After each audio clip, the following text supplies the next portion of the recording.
السلام عليكم ورحمة الله وبركاته. الحمد لله رب العالمين والصلاة والسلام على أشرف الأنبياء والمرسلين وعلى آله وأصحابه أجمعين.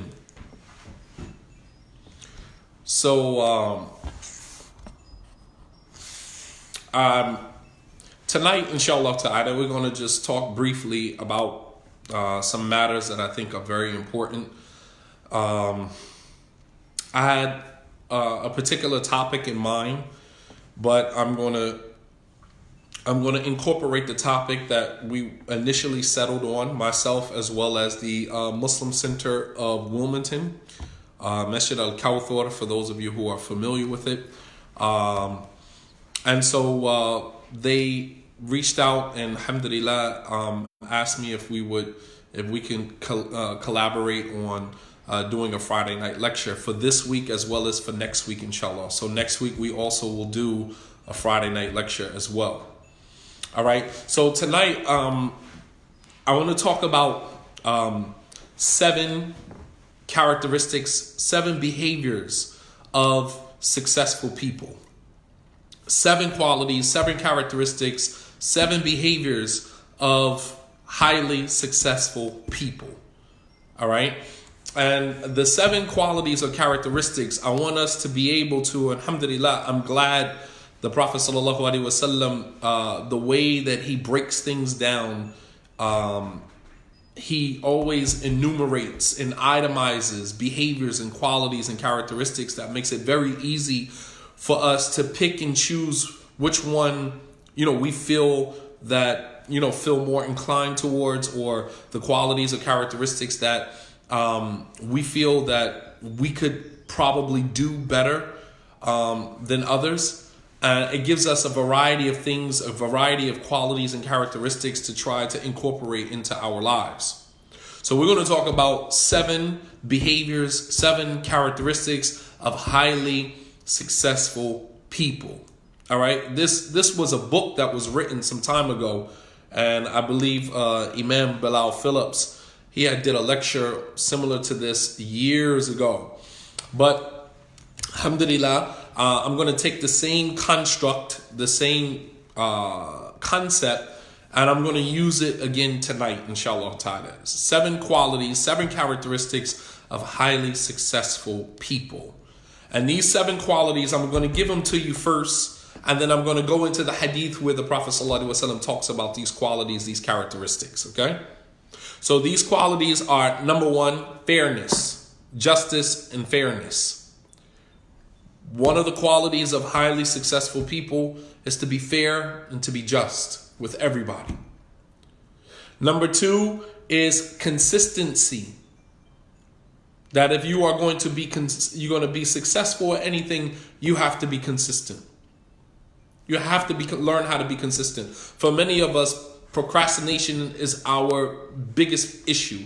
It's our biggest hurdle. It's our biggest obstacle, is procrastinating and stopping the work, but being consistent. So the first quality of highly successful people is fairness. Second is consistency. The third is reverence. Reverence, respect for sacred places. Respect for sacred things, sacred places. Number 4, love. Number 5, consciousness of Allah subhanahu wa ta'ala. Number 6, sincerity. 6 is sincerity, and 7 is the softness of the heart. 7 qualities of highly successful people. These 7 qualities I deducted from a very well-known hadith that is collected in Sahih al-Bukhari, on the authority of Abu Hurairah radiallahu anhu. I mentioned, or I alluded to this hadith some time ago in a khutbah that I gave about 2 weeks ago.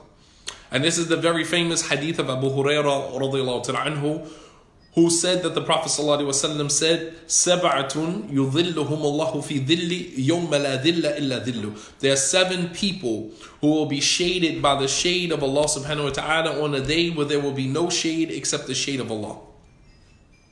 7 people. And although the Prophet ﷺ, he didn't necessarily mention 7 people, he said sab'atun, basically 7 qualities.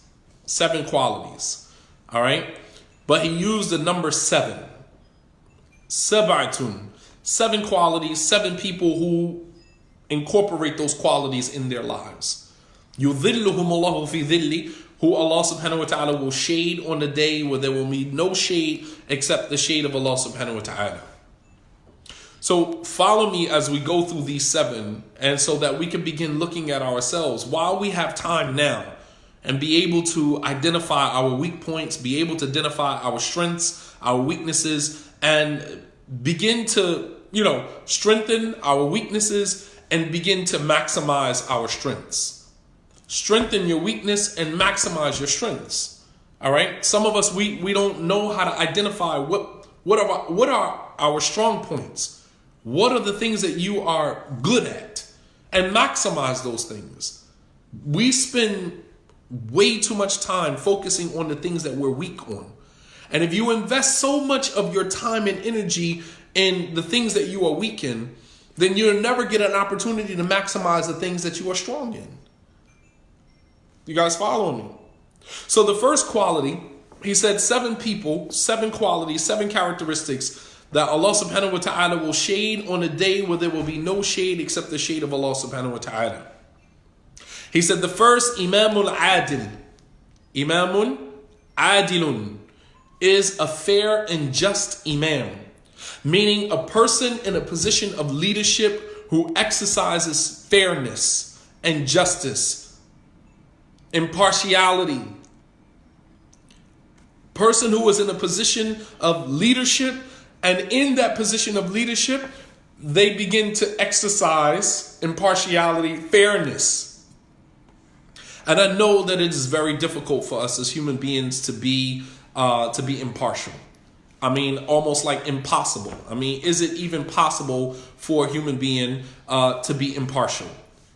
In most instances, it's not.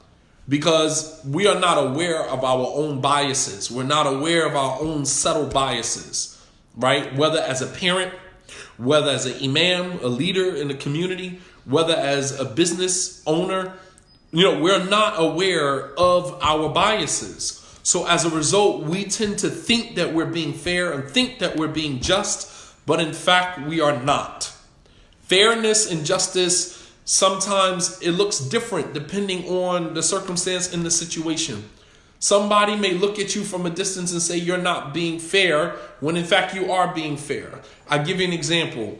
The Prophet ﷺ, on one occasion, he was distributing the spoils of war amongst his Sahaba. And sometimes he would give this person less, he would give this person more, he would give this person less, and he would give every single individual based upon what their circumstances necessitated, whether their circumstances financially or spiritually or both. There's some companions the Prophet ﷺ didn't give anything to. He didn't give them nothing. On one occasion, he's distributing the spoils of war, and he didn't give anybody, and he didn't give this particular individual anything. So one of the Sahaba said to him, "O Messenger of Allah, you gave this person something, and you didn't give him anything." He said, "I didn't give him anything because I want him to learn how to trust and rely on his religion. I want him to trust in his religion. Yatawakkalu. Yattakilu ala dinihi. I want him to rely on his deen, rely on his religion." He did the same thing with his daughter Fatima when she came and she asked for a maid. And the Prophet ﷺ said, "No, I'm not going to give you a maid." He said, "But I'll teach you something that's even better for you than a maid." He said, "When you go to bed, say Subhanallah 33 times, Alhamdulillah 33 times, and Allahu Akbar 34 times. That's 100. And that's better for you than a maid." That's better for you than a maid. So he wanted her to rely on her religion, rely on your relationship with Allah subhanahu wa ta'ala, instead of relying on a maid to do your work for you, relying on another human being to do your work for you. All right. So he's distributing the spoils of war, and he's giving this one a little bit, giving this one a lot, gave this one 100 camels. And so one of the hypocrites standing behind him, watching him, he said that this distribution is not being done for the sake of Allah, nor is it a distribution that is fair. Because when you look at it, it looks like he's being impartial. It looks like he's having a bias. His bias is showing because he's giving this person a little bit, giving this person, but he's given based upon what every individual situation requires. That's called, that's not equality, that's being equitable. You're giving each and every individual based upon what their situation needs. This person might need a lot, this person might need a little. That's called being equitable. The same thing, brothers that are in polygyny, they exercise the same technique when they're dealing with their wives. Every person is not going to be given equally, because in that case, it would be injustice. It would be injustice to give everybody equally, because everybody doesn't need equally. But what everybody needs is according to what their situation necessitates. That is fairness.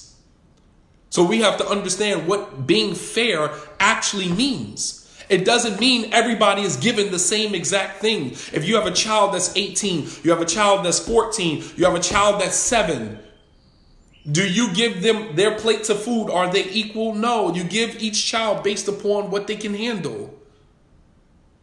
You understand? You give everybody, the curfew for an 18-year-old, are you going to give it the same curfew for a 7-year-old? Does a 7-year-old have to be in the house the same time that an 18-year-old has to be in the house? Everybody is dealt with according to their circumstances, situation. That is what being fair looks like in real time.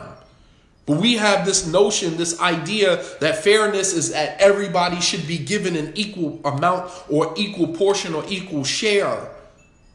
When you think about inheritance in Islam, we know that the male is given a double portion of what the female is getting.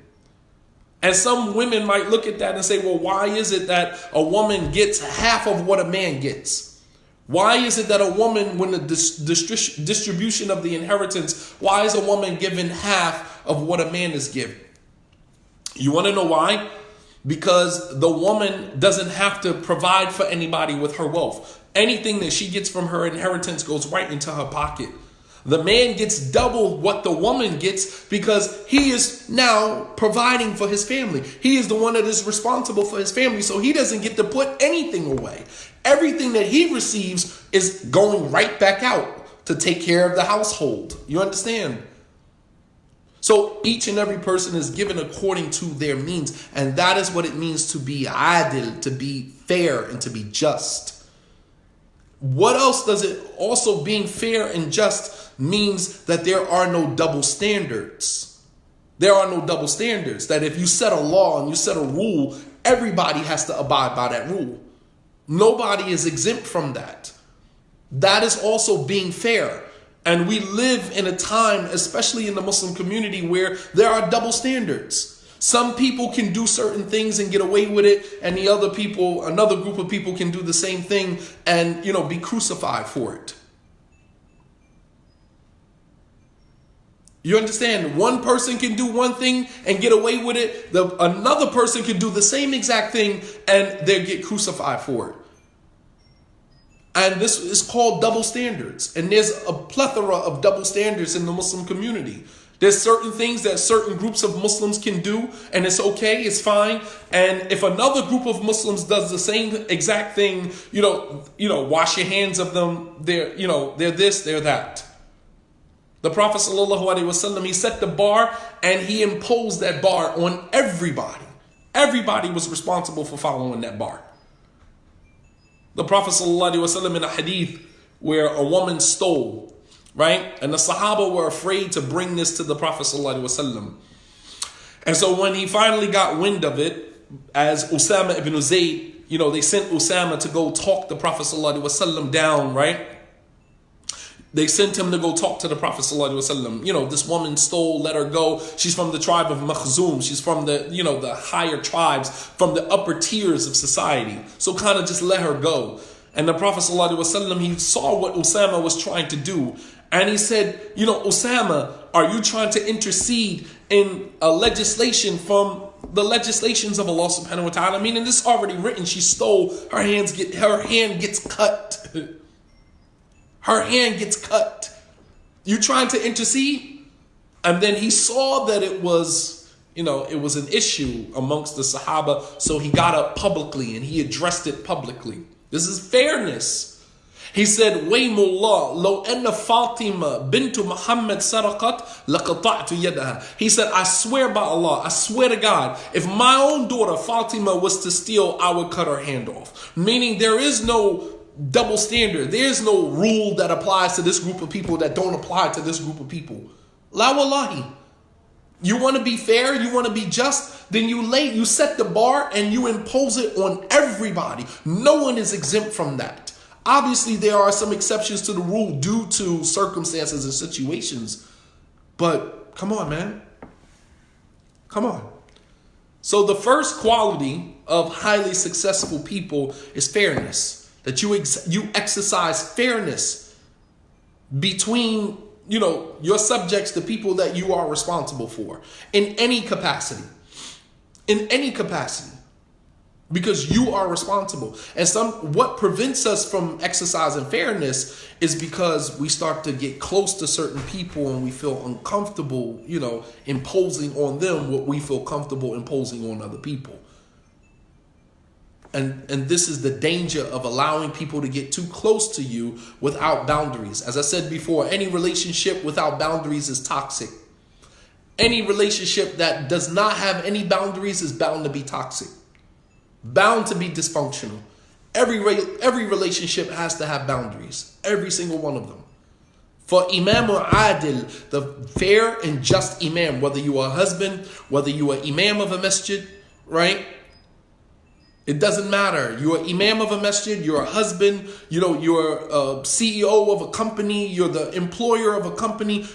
Fairness. You want to be successful? Fairness. As Ibn Taymiyyah rahimahullah ta'ala said that a non-Muslim society could operate upon the quality of fairness and Allah will give them more success as a society than a Muslim society that operates with the quality of unfairness and oppression, and Allah subhanahu wa ta'ala will humiliate them. One of Allah's names is Al-Adil. One of Allah's names is Al-Adil, the fair and the just.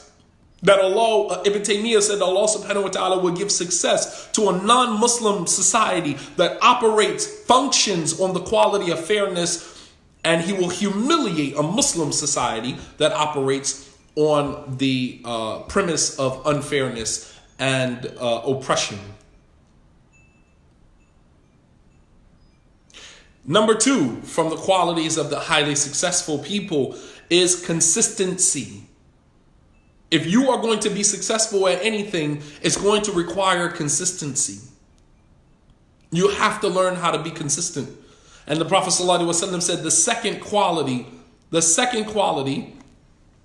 of the 7 people that will be shaded on the day where there will be no shade except the shade of Allah subhanahu wa ta'ala is shabun nasha'a fi ibadatillah.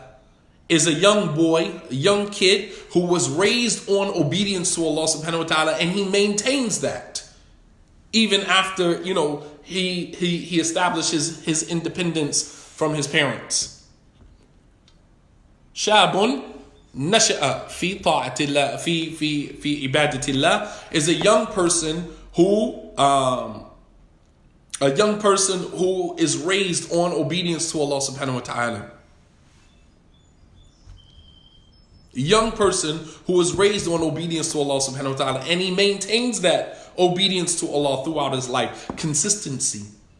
There is nothing that is more pleasurable to the eye of a parent than to put his or her child on a path of obedience to Allah and worship of Allah subhanahu wa ta'ala, and to see that child maintain that path throughout their lives. There's nothing more pleasurable to the eye of a parent than to see that. Consistency.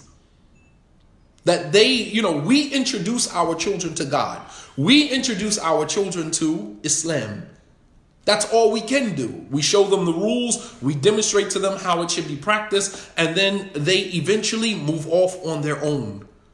They eventually have to establish their own individual relationship with Allah subhanahu wa ta'ala and with their religion. There's nothing that we can do for them after that. But for a child to maintain that consistency even after they establish their independence from their parents, is such a beautiful thing. And it's one of the reasons that Allah subhanahu wa ta'ala will shade that child on the day of judgment, where there will be no shade except the shade of Allah subhanahu wa ta'ala. Shabun nasha'a fi ibadatillah. It's a young person, a young boy who was raised on obedience to Allah, and he maintains that path. Maintains that. As the Prophet sallallahu alaihi wasallam was asked, Ayyu a'malin ahabbu ilallah, which deeds are most beloved to Allah subhanahu wa ta'ala? The Prophet sallallahu alaihi wasallam was asked, which deeds are most beloved to Allah subhanahu wa ta'ala? And the Prophet sallallahu alaihi wasallam said, adwamuha wa in qalla. The deeds that are most beloved to Allah subhanahu wa ta'ala are the deeds that are done with continuity, even if they're small. Even if they're small, but you do it continuously. Consistency. Allah subhanahu wa ta'ala loves consistency. The Prophet sallallahu alaihi wasallam, he told Abdullah ibn Amr ibn al-As, he said, Ya Abdullah, لا إني أحبك في الله لكن لا تكون مثل فلان كان يقوم الليل ثم تركها. He said, Oh Abdullah, giving one of the young men in the community some advice. He said, Oh Abdullah, I love you for the pleasure of Allah. You want to get a young man's attention, that's the way you get his attention. You got to establish a rapport. Young people don't just respond to, hey, this is from Islam, you got to do this. No, you got to establish a rapport with them first. The Prophet ﷺ said, Ya Abdullah, inni uhibbuka fillah. I love you for the sake of Allah. He said, Lakin la takun mithlu fulan. He said, but don't be like so-and-so. Kana yaqumu al-layl thumma tarakaha. He used to get up at night and pray, and then he stopped. He doesn't like inconsistency. Allah subhanahu wa ta'ala does not like inconsistency. Shabun nasha'a fi ta'atillah or fi ibadatillah. A young man who was raised to be on the path of obedience to Allah and worship of Allah subhanahu wa ta'ala, and he maintains that path. He maintains that path. Here again, we introduce our children to Allah subhanahu wa ta'ala. We introduce our children to Islam. We demonstrate to the best of our ability. And at some point, they have to separate from us. They have to establish their own independence from us, including their relationship with Allah subhanahu wa ta'ala. We can't help them with that. Even those of our children who were born and raised Muslim, they still have to convert to Islam. They still have to convert to Islam. All right. So the first quality of highly successful people is fairness, justice. Allah subhanahu wa ta'ala will give you success if you are fair and just, unlike he will give to someone who is unfair and unjust. The second quality is consistency. Shabun nasha'a fi ibadatillah. A young man who was raised on obedience to Allah subhanahu wa ta'ala, and he maintains that. You teach your daughter how to wear hijab. Teach your women teaching their daughters how to wrap the hijab. And your daughter maintains the hijab even after she leaves your home. This is something that will get her the shade of Allah subhanahu wa ta'ala on a day where there will be no shade except his shade. Number 3, from the qualities of highly successful people is reverence, respect for sacred places. The Prophet ﷺ said the third quality, وَرَجُلٌ قَلْبُهُ مُعَلِّكٌ بِالْمَسَاجِدِ, is a man whose heart is attached to the masjid. I gave an entire khutbah about that, about being attached to the masjid. There was Sahaba radiallahu anhum ajma'een, rather than living on the streets, they used to live in the masjid. Abu Hurairah radiallahu anhum, he was one of the ones who used to live in the masjid. He used to live in the masjid. He said, I recall seeing over 300 of the Sahaba living in the masjid. And after the death of the Prophet ﷺ, every single one of them became a leader or a governor in their own right, because of the dua that the Prophet ﷺ used to make for them. Ja'far was one of the most beloved to many of the Sahaba because he used to come to the masjid at night and feed Ahlul Suffa. Ahlul Suffa, those poor companions who used to live in the masjid. The masjid wasn't just a place to pray for the Sahaba. It was home for many of them. It was home. Even myself, spending many years of my life in Medina and knowing the Prophet's masjid in and out. I can tell you every corner. I can tell you where every door is. I can tell you what scholar sits where. I can tell you what scholar sits in what chair, at what door, and what corner of the masjid. That was my home. That was my second home. The house of Allah subhanahu wa ta'ala, the Prophet sallallahu alaihi wasallam's masjid. There's a connection there that you never get rid of. There's a connection there that you never get rid of. I recall, nights that, between Maghrib and Isha, that was my pattern, that was my behavior. Between Maghrib and Isha, I would just sit in the Prophet sallallahu alaihi wasallam's masjid. Most of the time, instead of me reviewing for my exam or reviewing for something, I'm staring at all of the people, the variety of people that are in the Prophet's masjid. You got the Sudanese over here. You got the Indonesians over here. You got the, West Africans over here, Nigerians over here. And you're just amazed when you come from where we come from, where we're not, introduced to, varieties of different cultures. You know what I mean? Like, I grew up in East Orange, New Jersey. We didn't have a variety of cultures. You were either African American, you were Hispanic, or you were poor whites. That's it. There wasn't no variety. You might have had a scatter of Jamaicans or Haitians or Caribbeans here and there, but that's pretty much it. To go to another country and see people from countries that you've only ever read about, and you're coming in contact. Wallah al-Azim, I spent most of my time just staring at people, groups and crowds of people. Anybody who has been to Medina, the Turkish people, they come in deep. Indonesians, they come in deep. And you're just sitting there staring because, you're having access, because you're in the masjid.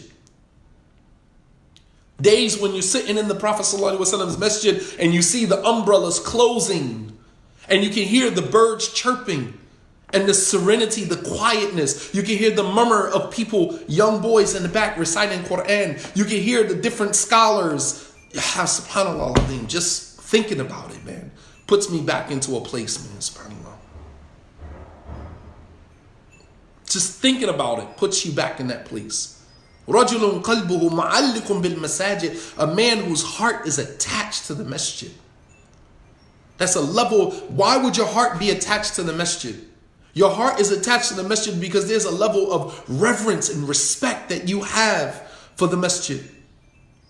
As I mentioned, Imam Malik rahimahullah ta'ala is, in the masjid, and guy is grabbing his beard while he's talking, and Imam Malik's holding his hand like this while the guy's grabbing his beard, so that the strands from his beard fall into his hand and not on the floor of the Prophet's masjid. Subhanallah al-Azim. That he's holding his hand here so the strands from his beard don't fall on the masjid floor. Reverence and respect for the masjid. Umar radiallahu ta'ala anhu heard two men raising their voice in the house of Allah subhanahu wa ta'ala, and Umar threw a pebble to get their attention, and he asked them, "Where are you from?" They said, "We're from Ta'if." Umar said, "Wallahi, if you were from Medina, I would beat both of you. How dare you raising your voice in the house of Allah subhanahu wa ta'ala? How dare you?" This is the reverence, the respect that they had for sacred places, for the mosque, the masajid. Here in America, you have Muslims who steal your sneakers out the masjid. Muslims who steal slippers from the masjid. How do you go home with a pair of slippers that belong to the masjid? How do you steal someone's sneakers out of the masjid? Wallahi, I'm a victim of that many times over. In my own masjid, where I was an imam at.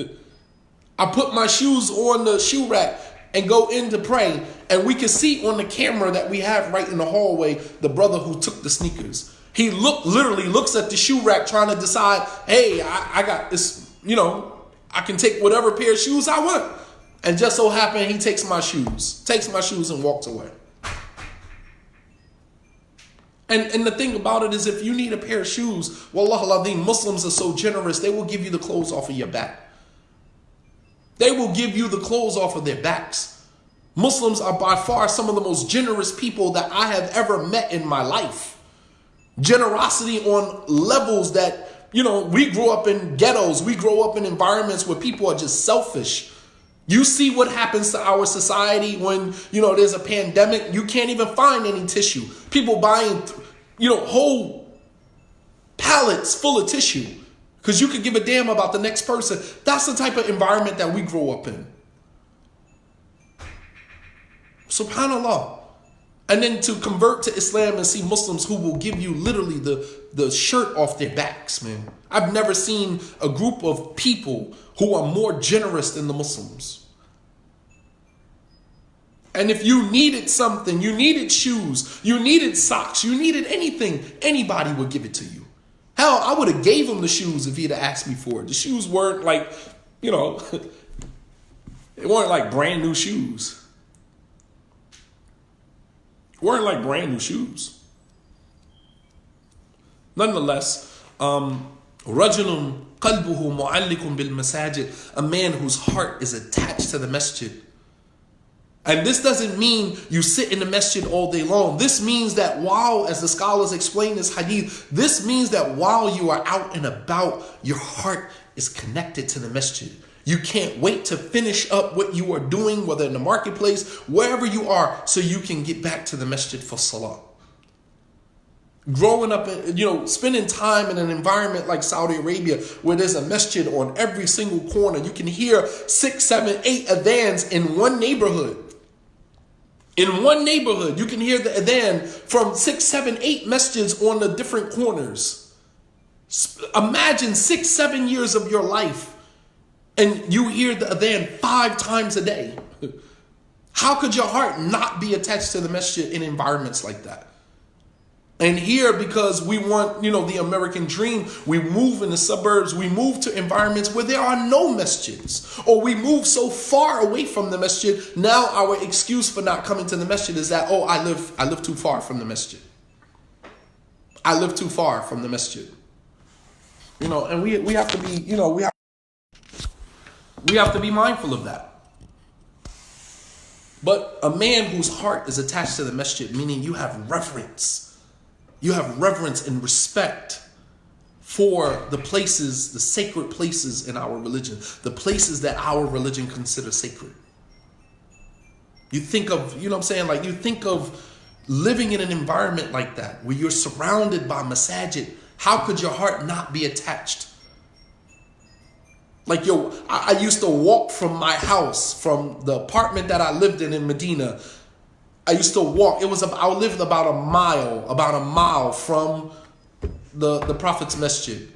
And there was times as a student, I didn't have money for a cab. I didn't even have 5 riyals to take a cab, which is equivalent to like $1.50, maybe $1.85. I didn't even have 5 riyals to catch a cab ride from my house to the Prophet's Masjid. So I used to have to walk. I used to have to walk for about a mile. Sometimes with my wife and my son, who, by the time we get to the Prophet's Masjid, he has sunburn. His whole face is red because we're walking in the heat. Can you imagine walking in like 102 degree weather? I got a white thobe on, Gutra on. I'm soaking wet by the time I get to the Prophet's Masjid, but it was worth every single step. And I wouldn't trade that experience in for the world. It was worth every single step. I'm literally drenched, my whole thobe soaking wet by the time I get to the Prophet's Masjid. And the beauty of the Prophet's Masjid, if you've ever been to Medina, is that you can feel the breeze from the masjid. The air conditioner blows so hard, you can literally feel the air conditioner as you are walking upon the masjid. You're still outside. And you can feel the air conditioner blowing full speed. So that by the time you get to the masjid, you pray your 2 rak'ah and you sit down. You know what I mean? Like you feel the breeze. You just sit there with your back reclined up against one of the pillars, and you just allowing the air from the air conditioner just blow underneath your thobe, blow underneath your gutra, cooling you down. I wouldn't trade it in for the world. I'm expressing this to you guys because some of you may never have that opportunity. Some of you may never have that opportunity. I know students of knowledge who were in Medina for years and never prayed at the Prophet's Masjid. You went to the Islamic University.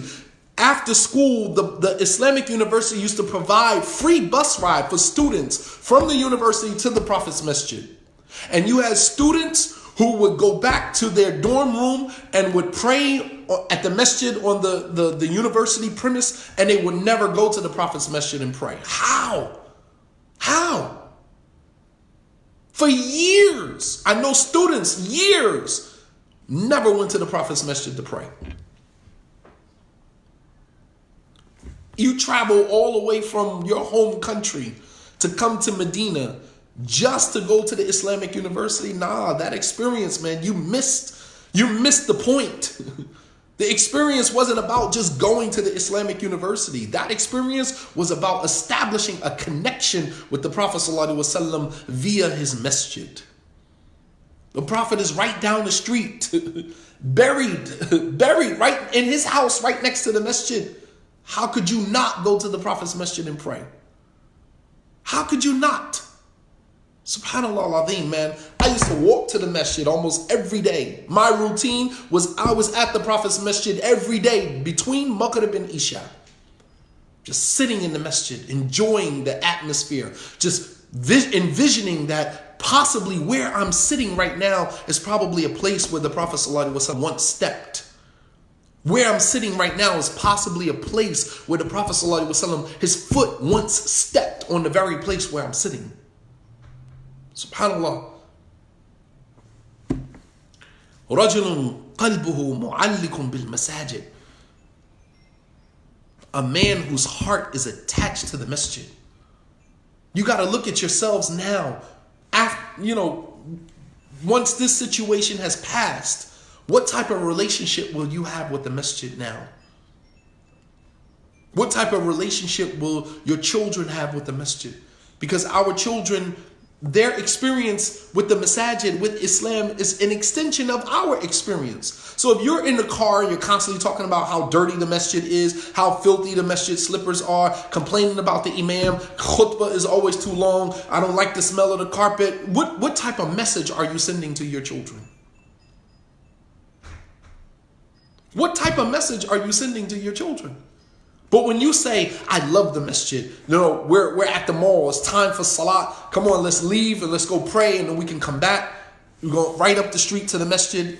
The masjid is always the first stop. No matter what we're doing, it's time for salat, stop at the masjid and pray. Always make a point to stop at the masjid and pray.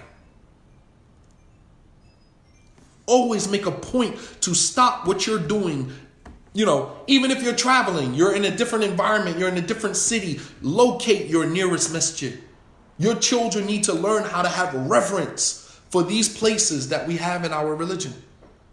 Not that they walk into a masjid, sit down on the floor without even praying 2 raka'ah, plug their cell phone in, put their back up against the wall and wait till the iqamah is called. That's not reverence or respect for the masjid.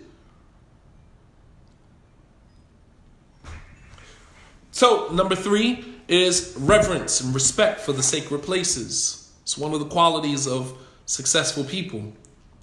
Number 4, one of the qualities of successful people is love.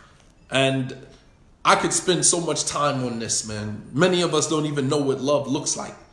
Many of us don't even know what love is, how to give it or how to receive it. But the Prophet ﷺ said, one of the people that will be shaded by the shade of Allah on the day where there will be no shade except the shade of Allah, رَجُلَانِ تَحَابَّ فِي اللَّهِ, is 2 people who love each other for the sake of Allah. 2 people who love each other for the sake of Allah subhanahu wa ta'ala. اجتمع عليه وتفرق عليه. They unite upon that and they depart on that.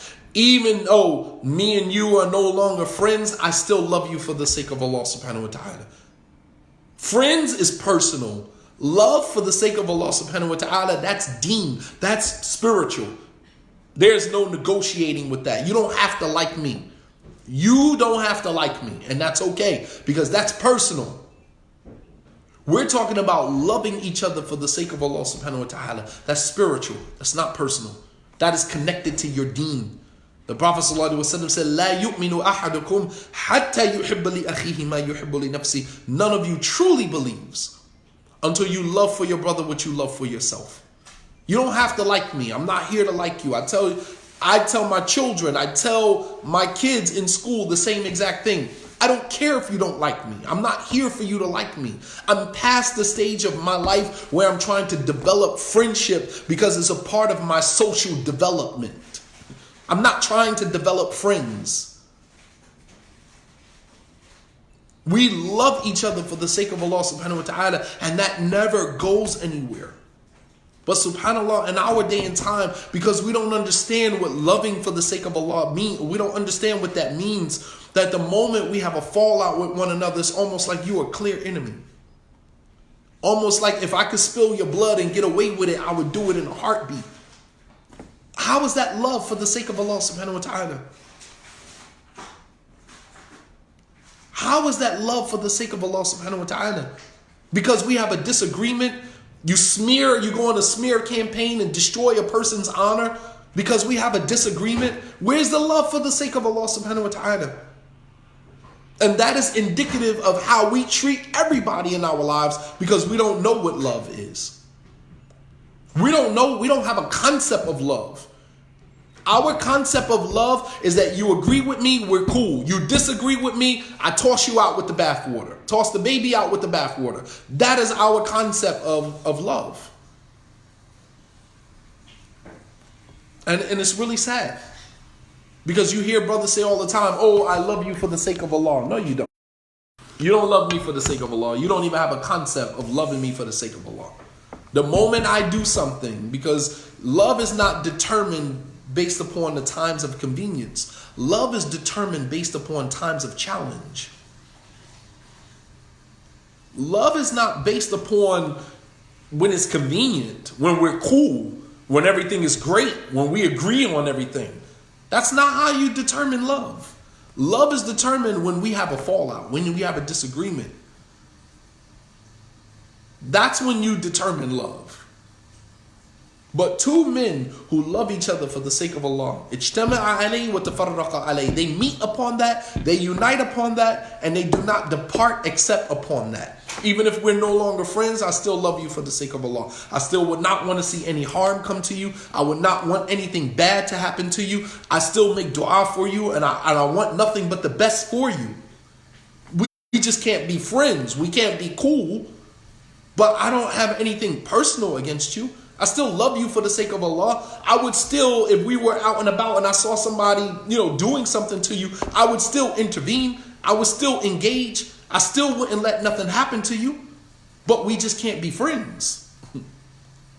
We can't be friends. But I still love you for the sake of Allah subhanahu wa ta'ala. You guys follow me? That's the maturity. I don't like you, but I do love you. I don't like you. As a friend, I don't like you. You violated my trust. You violated, so many things. So I don't like you as a friend, but I love you as a brother. I love you as a brother. And that will never change. No matter how much you make me mad, no matter how much you piss me off, no matter how much you do to me, I still love you for the sake of Allah because that's non-negotiable. We're not allowed to negotiate with that. That's part of our deen. That's part of our religion. But I don't like you. Honestly, I don't like you. As a friend, personally, as an individual, characteristics about you make me very uncomfortable being around you. But I love you for the sake of Allah subhanahu wa ta'ala, and I want nothing but the best for you. And when I see you success, I see you excelling, I see you, going places in your life, I'm rooting for you. I'm your cheerleader. I want nothing but good for you. I just don't want to be around you. I just don't want to be around you. But two men who love each other for the sake of Allah subhanahu wa ta'ala, اجتمع عليه وتفرق عليه. They unite upon that and they depart on that. Meaning, even if we separate from this life, you die or I die, I still love you for the sake of Allah. We separate in terms of friendship, we're no longer friends anymore, but I still love you for the sake of Allah subhanahu wa ta'ala because that doesn't go anywhere. Right. Even if you lose me as a friend, you will never gain me as an enemy. I'm not going to be your enemy, man. Even if You lose me as a friend. You will never gain me as an enemy. I don't want nothing but good for you. I just don't want to be a part of you. That's love for the sake of Allah subhanahu wa ta'ala. Number 5, consciousness of Allah. The Prophet ﷺ said the next person that will be shaded by the shade of Allah on a day where there will be no shade except the shade of Allah is رَجُلٌ دَعَتْهُ إِمْرَأَةٌ ذَاتَ مَنْصِبٍ وَجَمَالٍ فَقَالَ إِنِّي أَخَافُ اللَّهِ. Is a man who is called, right? A man who is called on by a woman who is beautiful and of a high social status. Meaning there are temptations there. Not only is her beauty a temptation, but the fact that she comes from a high level of society. She calls him to be intimate with her, and he says, Inni akhafullah, I fear Allah. This is called integrity. Integrity. Number 5, from the qualities and characteristics of successful people is integrity. You know what integrity is? Doing the right thing even when no one else is watching. Even when no one else is around, but you know that Allah subhanahu wa ta'ala is watching you. He said a beautiful woman who is of a high social status calls him to be intimate with her, and he says, Inni akhafullah, I fear Allah. Integrity. I gave a whole entire khutbah some months ago that to have everything without honor and integrity means to have nothing at all. If you're going to get it all, but you're going to do it with a lack of honor and a lack of integrity, then you don't have anything at all. If you're going to sell your soul, sell your brother in Islam out, if you're going to go behind people's back and be treacherous and betray people just to get to where you're trying to get to, you're going to get there, but it's not going to mean anything. Look at how many people you crossed to get where you are. Look at how many times you sold your soul to get where you are. No integrity, no honor. And some of us, we don't care. As long as we get to the bag, we don't care how we get to the bag. No integrity, no honor involved in the process whatsoever. And we don't care as long as I get to the bag. I'm trying to get to the bag. But there's a process in getting to the bag. There's a process in getting to the top. And if you follow the right process, once you get to the top, you'll get to the top with honor and dignity. You understand? And there's so many Muslim leaders right now who are vying to get to the top. You want that top spot, the imam of the Muslims in America. You want everybody vying to get to that top spot. But look at what you're doing, the hoops and the bounds and, the obstacles that and how much you are selling of yourself to get to that place. Just to get to that place to say, Sheikh so-and-so, Imam so-and-so, that title means so much to so many people. It means so much. It means everything to them. And they will sell their soul to have it. And that's a very dangerous place to be in your life, man. But no matter what the temptation, you maintain your integrity, because to have everything without honor and integrity is to have nothing at all. If you do it without honor, without integrity, then you do it at the risk of having nothing at all.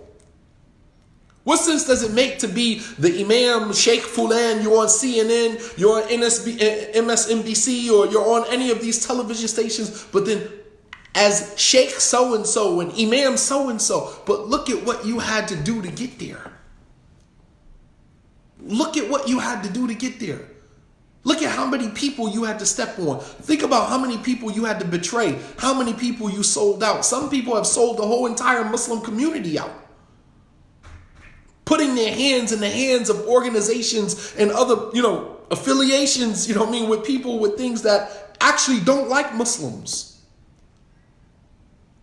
And then you come back in front of the Muslim community as this great imam, this great sheikh, but you've sold the Muslim community out just so you can get to this position, so everybody can see you as that person. Was it worth it? Was it worth it just to say that, as the Prophet ﷺ mentioned in the hadith, he mentioned in the hadith, my phone is getting ready to die, so I gotta.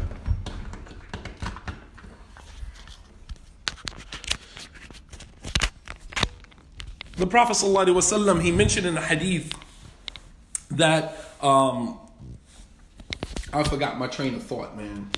This whole thing threw me off. But anyway, you have some people, man, who are willing to risk it all, man. Willing to risk it all. And they don't care. And so the Prophet ﷺ said that one of the people who will be shaded by Allah on a day where there will be no shade except the shade of Allah is a man who was called by a woman who was beautiful and of a high social status and beauty. And he says, Inni akhafullah, I fear Allah. I can't do it. No matter what the temptations. The Prophet ﷺ mentioned beauty and high social status to show you the temptation, to show you the intensity of the temptation. And he still refuses. Inni akhafullah. Similar to Prophet Yusuf alayhi salam. If you remember in the story of Prophet Yusuf alayhi salam, when the woman, she called him, قالت هيت لك قال معاذ الله إنه ربي أحسن مثواي إنه لا يفلح الظالمون. When she caught Yusuf in a room alone, there was nobody else there. Here we're talking about integrity. We're talking about integrity, honor, integrity, doing the right thing even when no one else is around. Doing the right thing even when nobody else is around. So the woman catches Yusuf in the room alone. And she says to him, hey, Talak, come on. And Yusuf said, Qala ma'adha Allah. He said, Allah forbid. Innahu Rabbi ahsana mathwaya. Your husband raised me. I can't do this to him. Integrity. Integrity. Nobody else is around. He could have done it and got away with it.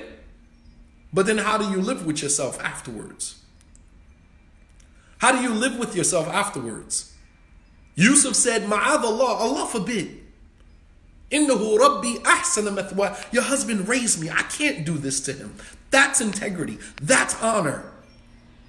I know you. I know this brother. I have a relationship with this brother. I can't do that, man. I can't throw him under the bus. There's a sense of loyalty there. Sense of honor. A sense of integrity. A sense of dignity. I can't do that. How many sisters have thrown their sisters underneath the bus for a man who eventually ends up divorcing her? How many? How many sisters? Sister knew you were interested in that brother. Knew you was interested in him. She goes behind your back, has a sit down with the brother. He ends up marrying her because, you know, she didn't want much for a dowry. You were asking for too much. So she just sold her merchandise cheaper than what you sold yours for, which is haram in Islam. The Prophet ﷺ said, La yubi'u al-ba'i' ala bai'i akhi. That no one should sell their merchandise over the merchandise of their brother. Meaning, if two people are in the marketplace, you selling yours for one price, I cannot undercut you by selling mine for a cheaper price just to get the person to buy from me. Similar to what women do with their dowries. This woman says, I want, $3,000 as a dowry. The brother's like, he's kind of on the ropes with it. If he had another option, he'll go for the other option. But right now, he don't have no option. So he agrees, I'll pay the $3,000. He has to sit down with another sister. She said, all I want is an overgarment for dowry. I don't really need a dowry. I'm fine. But you know that he's having sit downs with that sister. You just undercut your sister. You just undercut your sister in Islam. For a man. That's how desperate we are today. You'll undercut your sister in Islam. You'll have a sit down with a brother knowing that that brother is married to a sister that you see in the masjid all the time. And you don't care. So what? You know you don't even like the sister. You know that there's no way in the hell that you are going to be a co-wife to that sister in the event that the brother marries you. And you don't care because it's all about what you want. No integrity, no honor, no nothing. You just want the man. You don't care how you get him.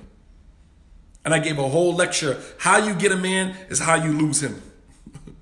How you get a man is how you lose him. So the same way you lose him will be the same way that you gained him. You gained him by cheating on him on your sister with Islam, and you're going to lose him by him cheating on you with somebody else. Absolutely. Stop me when I'm lying. Stop me when I'm lying. But there's no integrity. There's no honor. There's no honor.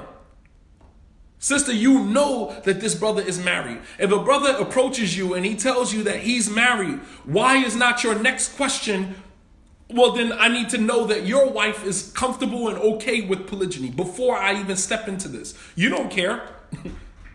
Meanwhile, he's having sit down after sit down after sit down with you. He's never even told his other wife about you. But you don't care because it's all about what you want. And you're going to do it without any honor, any integrity involved in it. Yusuf said to the woman, I can't sleep with you. Your husband raised me. What happens to our sisters that you can't say to the brother, I know your wife. I cannot do this. I know your wife. Why can't you follow the methodology of Yusuf alayhi salam? Don't we follow the prophets and messengers? Why can't you follow Prophet Yusuf and say, I can't do this with you, brother. I know your wife. I can't do this. Allah forbid. God forbid.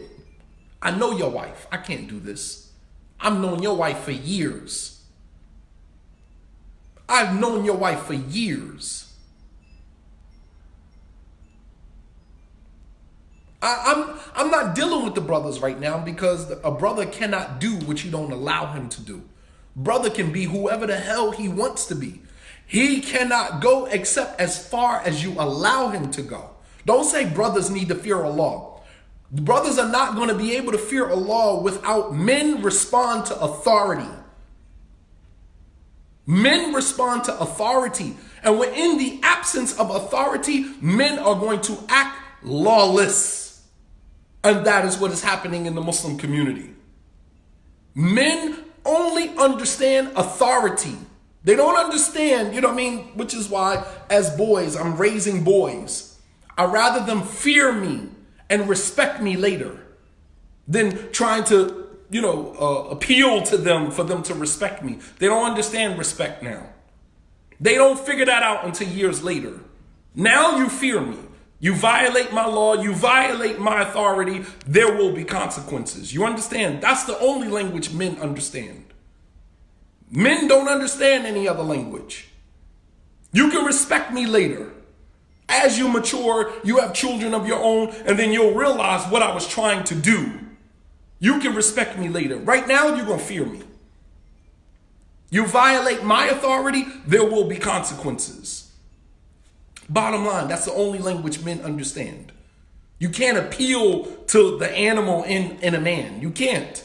You got to tame that with authority, with laws, with rules, with guidelines.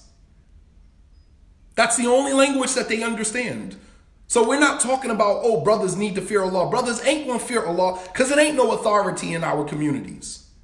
Brothers run amok. It's the women's responsibility because a man cannot do to you what you don't allow him.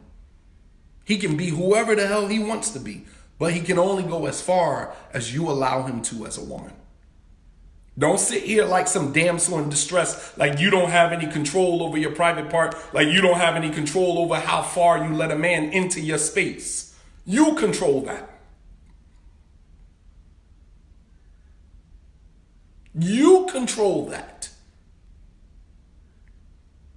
You have women running around here talking about, the brother committed zina with the sister. He violated the sister's private part. How in the hell a man violate your private parts without your permission?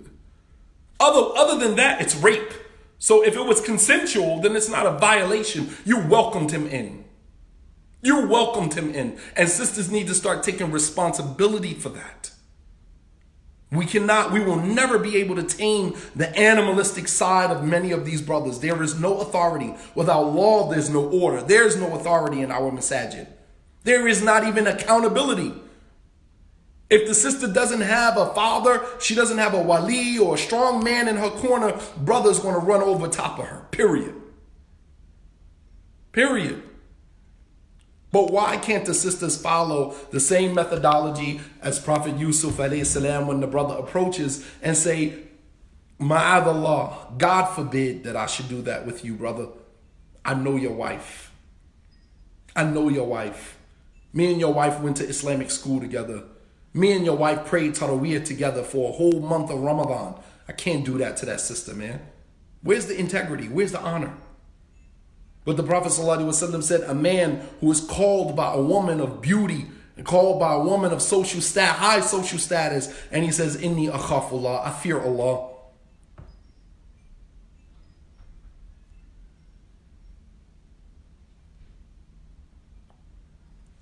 And then coming up on, so the fifth quality of successful people is integrity. Number 6 is sincerity. Integrity, sincerity. Sincerity, as the Prophet ﷺ said, وَرَجُلٌ تَصَدَّقَ بِصَدَقَةٍ فَأَخْفَاهَا حَتَّى لَا تَعْلَمْ شِمَالُهُ مَا تُنْفِقْ يَمِينُهُ. The Prophet ﷺ said, number 6 from the people who will be shaded on a day where there will be no shade except the shade of Allah is a man who gives charity.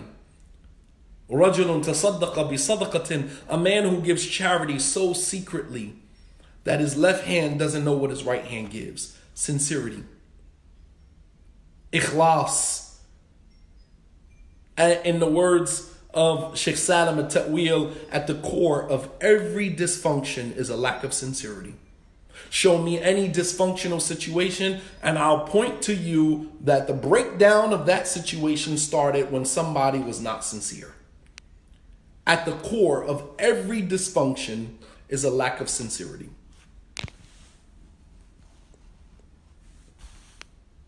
At the core of every dysfunction is a lack of sincerity.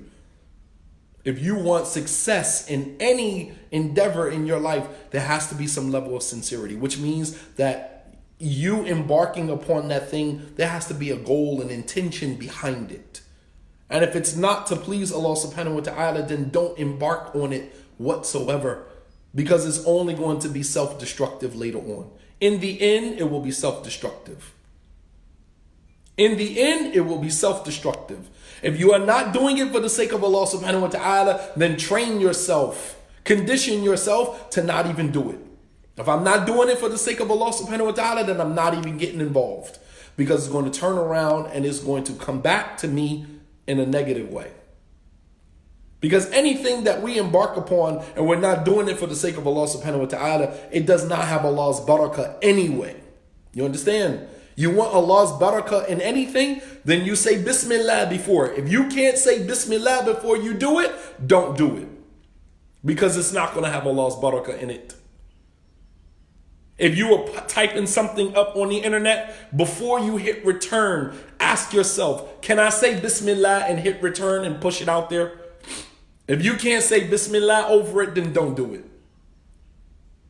Before you take off your clothes and you're intimate with this man or you're intimate with that woman, can you say Bismillah as you're taking off your clothes? Married people do it all the time. Married people make the dua before they're intimate all the time. Bismillah, Allahumma inni a'udhu bika. Oh Allah, I seek refuge with you. What is the dua before sexual relations?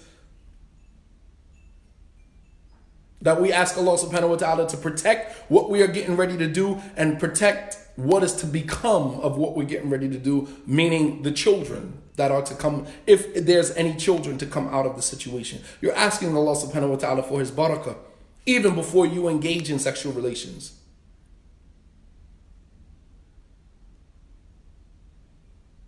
Even before you engage in sexual relations. So if you're about to engage in a sexual act, in an intimate act, if you can't say Bismillah and recite the dua that the Prophet ﷺ instructed us to say, then don't do it, man. Do yourself a favor and don't do it. You're going to regret it afterwards. You're going to feel like crap after it's over.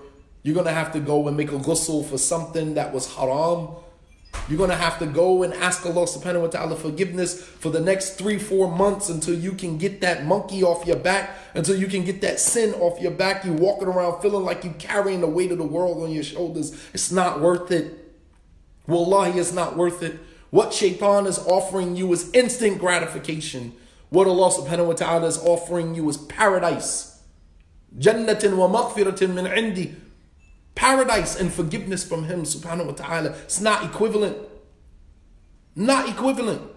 Allah is offering you eternal happiness and eternal bliss. Shaitan is offering you some instant gratification. Some immediate gratification. Immediate satisfaction. It's not worth it. It is not worth it. Trust me when I tell you, it's not worth it. The feeling of guilt, shame, embarrassment, all of those feelings that you are going to feel after it's over with, it's not equivalent. It's not worth you doing the act. If you can't say Bismillah over it, then don't do it. If you can't say Bismillah before you engage in it, don't do it.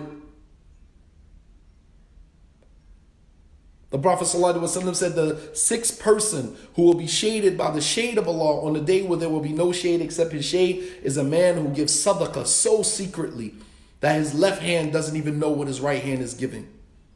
His left hand doesn't even know what his right hand is giving, meaning there's sincerity involved. He doesn't want anybody to see what he's given, not even his own hands. Not even his own hands.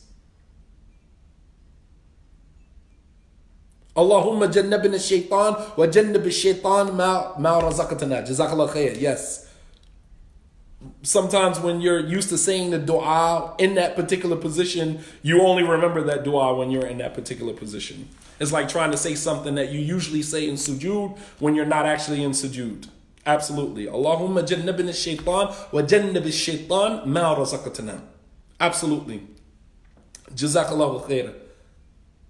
If you can't say that dua when you're about to engage in intimacy, then don't engage in the intimacy. Because the intimacy is not going to have the barakah of Allah subhanahu wa ta'ala. And God forbid a child should be born from that situation. The child is born illegitimately, illegally, Islamically. That's not something that you want for that child. Don't do that to that child. For your own sake, for your own instant gratification, you bring a whole child in this world illegitimately just because you wanted to have instant gratification, instant satisfaction. And you bring a whole child into this world illegally. Damn, that's the child's legacy. The child got to live with that. Just so you could have some instant gratification. Is it worth it? Is it worth it to bring a whole child into this world and have that child live his entire life, her entire life, knowing that they were conceived in a manner that was disobedient to Allah subhanahu wa ta'ala? Let that marinate. It's not worth it. It's not worth it, honestly. But the sixth quality is the quality of sincerity. Show me any situation that is dysfunctional, and I'll show you at the core of that dysfunctional situation, there's a lack of sincerity. Whether it's in our marriages, whether it's in the parent-child relationship, show me any dysfunctional relationship, and I'll show you at the core of that dysfunction is a lack of sincerity.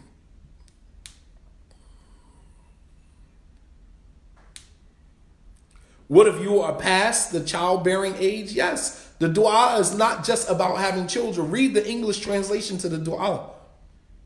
Allahumma jannibna shaitan. Oh Allah, keep us protected from shaitan. وَجَنِّبْنَا الشَّيْطَانَ مَا رَزَقْتَنَا. And keep shaitan away from whatever you're going to bless us with. So it's not just about being past. It's not just about bearing children. Sexual intimacy is not just about bearing children. It's about satisfying your desires in a manner that has been legislated by Allah subhanahu wa ta'ala. And you don't want shaitan to have a part in that either. As the hadith mentions, that shaitan comes to the human being, comes to the home of the human being. And if you don't say Bismillah before you enter into your home, the shaitan says we have a place to sleep tonight. And if you start eating and you don't say Bismillah over your food, the shaitan eats along with you. And even in another narration, it mentions that even when you are intimate with your spouse and you don't say Bismillah, you don't mention the name of Allah before you engage, shaitan engages in the act of intimacy along with you. Go figure. Shaitan engages in the act of intimacy right along with you. So it's not just about being protected from, what if you're past the age of having children? It has nothing to do with just simply having children.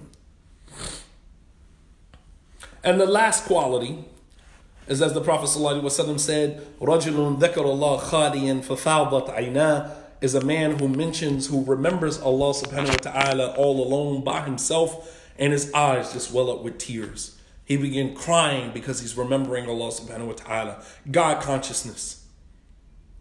The last quality is God consciousness. The last quality of a person who is successful, highly successful people from this hadith is a person who is conscious of Allah subhanahu wa ta'ala. The moment he remembers Allah, his eyes just well up with tears. You just start crying. Thinking about all of the things that Allah has done for you.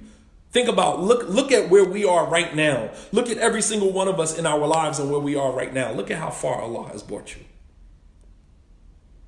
Look at how far Allah has brought you. Damn. Look at how far Allah has brought you. Because you couldn't have gotten here where you are right now without the help of Allah subhanahu wa ta'ala. You, me, every single one of us right now as we listen, none of us would be where we are right now without Allah subhanahu wa ta'ala. Subhanallah. Even just sitting here thinking about Allah subhanahu wa ta'ala, your heart just start to tremble. You're just thinking about how far. Wallahi, my father, he says to me all the time, how does it feel to be where you are? I don't even like to think about it. I don't like to dwell on it too much.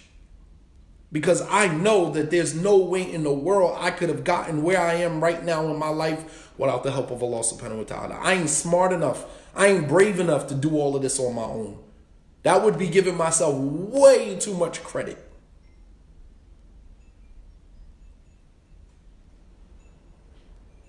That's giving myself way too much credit. I could have never done this without Allah subhanahu wa ta'ala. I try not even to go there and think about how far I have come in my life. I just enjoy where I am right now, and I'm grateful for where I'm in right now. And I just pray that Allah subhanahu wa ta'ala continue to just bless us to continue going forward. I try not to look backwards.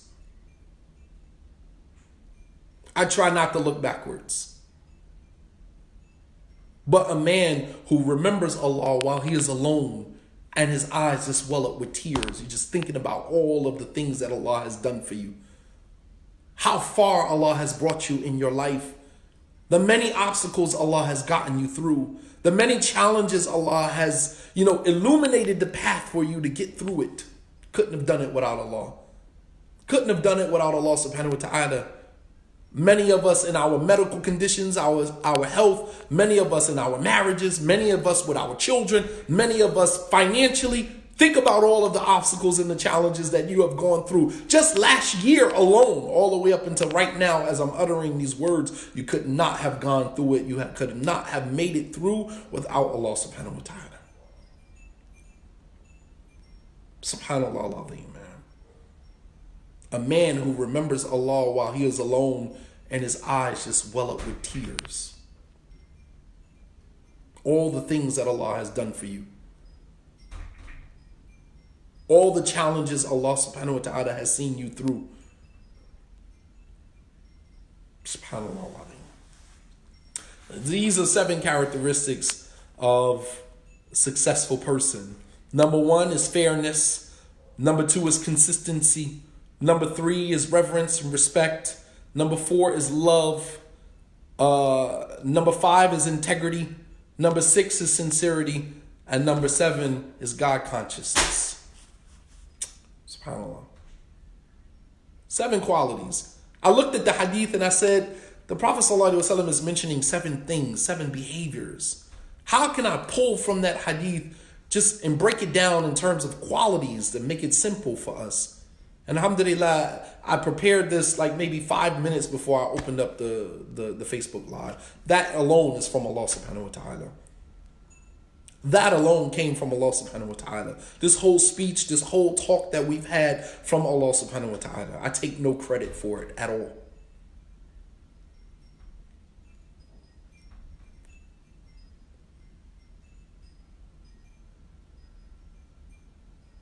I take no credit for any of that at all. All from Allah subhanahu wa ta'ala. And I pray that, we begin to, we begin to incorporate these qualities in our lives. Identify the ones that you are great at. and identify the ones that you need to work on and get started. You have nothing but time. Get started. Get started. So inshallah ta'ala, we'll take a few moments for questions. Sister Latifa, if you're there, if the community and Masjid Al Kawthar, if they have any questions, then I'll start with them first. Ameen to all of your dua, and to all of you the same. May Allah subhanahu wa ta'ala bless you all. Your dua, your good words, your kind words, your generous words. I pray Allah subhanahu wa ta'ala makes me better than what you think I am. I pray Allah subhanahu wa ta'ala makes me better than what you think of me. And I pray that Allah subhanahu wa ta'ala allow us all to benefit from one another. And I pray that, after this situation is over with, that we develop a stronger relationship with one another as a community, more specifically the African American Muslim community. We have been fragmented. We have been separated. We have been ostracized. We have been marginalized for far too long. We have way too many resources. We have way too many scholarly people and people of knowledge in our communities, that we should continue being fragmented and separated by the smallest little infractions, by the smallest little issues. It's time for us to pull our resources together and to begin fortifying our communities. When? If not now, when? I don't understand. What are we waiting for? I'm calling on all students of knowledge, imams. Start putting your little petty differences to the side and begin fortifying your communities, man.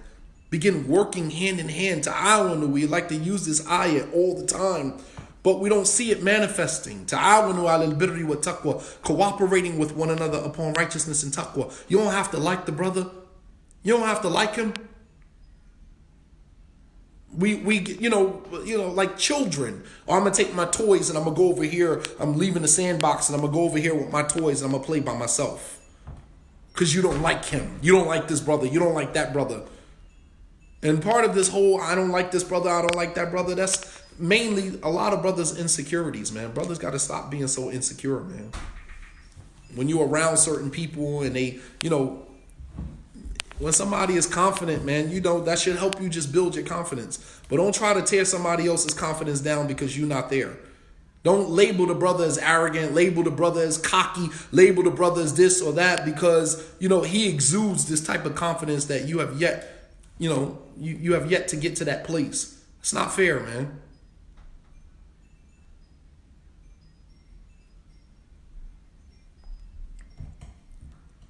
May Allah subhanahu wa ta'ala bless you also. I don't know if there were any questions or comments. I got about maybe 10 minutes for questions, inshallah. Were there any questions or comments related to what we discussed? I do. Trust me. We're hurting, man. We're hurting to see the Muslim community in the state that we are in. Beyond the coronavirus issue, just where we are as a ummah. Where we are as a ummah, man. We could be so much more if we could learn how to get past our differences, if we could learn how to get past, our disagreements and begin challenging ourselves. Why you don't like that brother? Why can't you work with that brother? Why can't you, those are personal issues that we got to work through, man. And I understand us as a people. I understand us.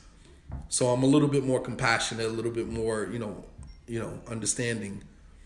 And, alhamdulillah, it just seems like maybe no one has any questions, and that's great. Alhamdulillah. I'm not a fan of answering questions. You guys have been great. May Allah subhanahu wa ta'ala bless you all. Enjoy the rest of your Friday evening. May Allah subhanahu wa ta'ala allow this to be a benefit, not just for the community in Wilmington, Masjid Al Kawthar, but Muslims all over. Please share the information with others that can benefit from it, inshallah. Can you share the site, the hadith that inspired this farce? I have no idea what you're talking about. Cite the hadith that inspired this farce? Can you state the question again so that I can understand what you're trying to say?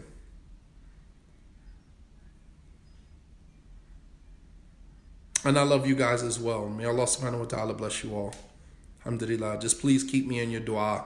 Keep me and my family in your dua. As I started this class, my children are like, Dad, you doing a lecture again? You know. So yes, it takes away from my family, but I hope that in taking away from my family, that Allah subhanahu wa ta'ala will replace what I take away from them in time and compensate them with barakah. I pray. It's not easy. Trust me. جزاكم الله خيرا وصلى الله على نبينا محمد وعلى آله وصحبه وسلم تسليما كثيرا وآخر دعوانا أن الحمد لله رب العالمين والسلام عليكم ورحمة الله وبركاته. The hadith.